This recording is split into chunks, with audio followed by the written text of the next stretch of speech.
Today, we're jumping right into a medical emergency where every single second is critical. We're talking about sepsis. And this isn't just another infection, it's a frantic, full-blown race against the clock.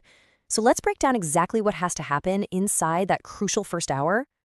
All right, here's our game plan. First, we're going to really dig into what makes this such an emergency. Then, we'll walk through the immediate life-saving checklist. It's called the ABCDEs. After that, we'll hit the Sepsis 6 bundle. These are 6 critical actions that have to happen and happen fast. And finally, we'll see what comes next, after that first hour of chaos is over and the patient is stable. So, if you're going to win a race, you have to know your opponent. And in this case, that means understanding what sepsis actually is and why it's so incredibly dangerous. It's a question that's both fascinating and, honestly, pretty terrifying. I mean, think about it. You can get a simple UTI or a case of pneumonia, things that doctors treat all the time, right? And for some reason, in some people, it just spirals out of control into this massive, life-threatening crisis. So how does that happen? Well, here's the absolute core of the problem. Sepsis isn't really about the infection itself. It's about the body's reaction to it. The immune system basically goes haywire. It panics. It stops fighting just the germs and launches this massive out-of-control inflammatory attack that starts damaging its own tissues and organs. It's like friendly fire on a catastrophic body-wide scale. Okay, so let's picture the emergency room. A patient rolls in, they're critically ill. The team doesn't just run around panicking. They have a system. It's a structured plan called the ABCDE Primary Survey, and it's all about one thing: finding and fixing the most deadly problems first. It's a strict top-down checklist. You always start with the biggest, most immediate threats to life. So A is for airway. Is it clear? Can they breathe on their own, or do we need to intubate them? B is for breathing. Are they actually getting enough oxygen into their lungs, or going to immediately slap on a high-flow oxygen mask to help feed those starving tissues? C is for circulation. And trust me, this is often the biggest fight in sepsis. We'll come right back to it. D is for disability, just a quick check on their brain function. And finally, E is for exposure, a head-to-toe exam looking for any clues, a rash, a wound, anything that tells us where this whole mess started. So let's double back to C for circulation, because this is where things get really dangerous. In sepsis, the blood vessels go from being nice, tight hoses to wide open, floppy fire hoses. All that dilation means the pressure inside just plummets. And when your blood pressure crashes, you can't get blood and oxygen to your vital organs.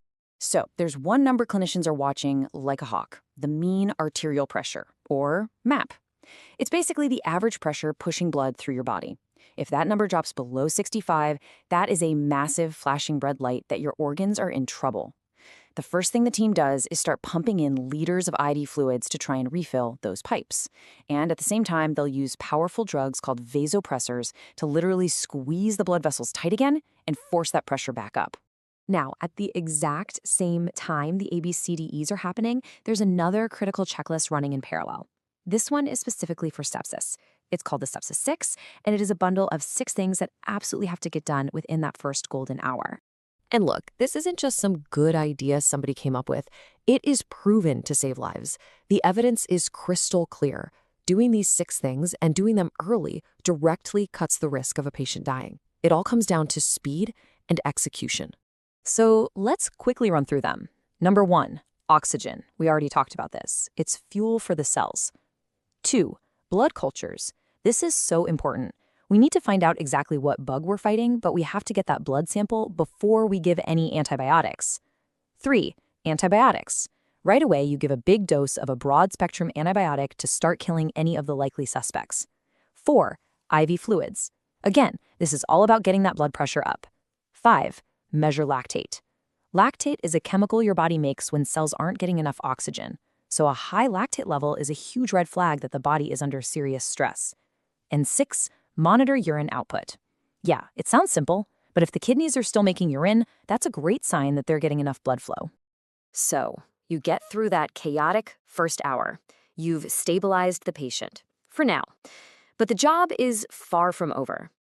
The focus now has to shift from just keeping them alive to a much more targeted investigation. This is where the medical team really becomes a group of detectives. They're going to use X-rays, CT scans, whatever it takes to find the source of the infection. And this is key. They have to control that source. You can give all the antibiotics in the world, but they won't do much good if there's a big pocket of pus, an abscess, that needs to be surgically drained. This is also when they start to fine-tune everything else, from medications to providing organ support like dialysis if the kidneys are failing. And this slide right here shows a really critical shift in strategy. Think about it this way.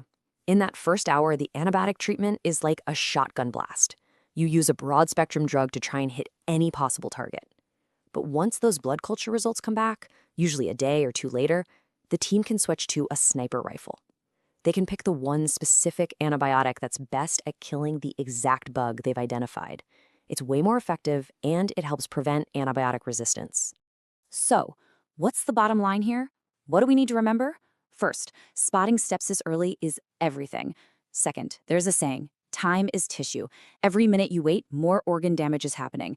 Third, those checklists, the ABCDEs and the Sepsis 6, they're not just paperwork. They are proven, evidence-based lifesavers. And finally, the plan is always evolving. It moves from that big, broad stabilization effort to a very precise, targeted attack on the source of the problem. And that leaves us with a really fascinating thought to chew on. Sepsis is just this powerful, terrifying example of our own defense system turning against us. It kind of makes you wonder, right? What other diseases are out there that aren't caused by some outside invader, but by our own body's chaotic, self-destructive response?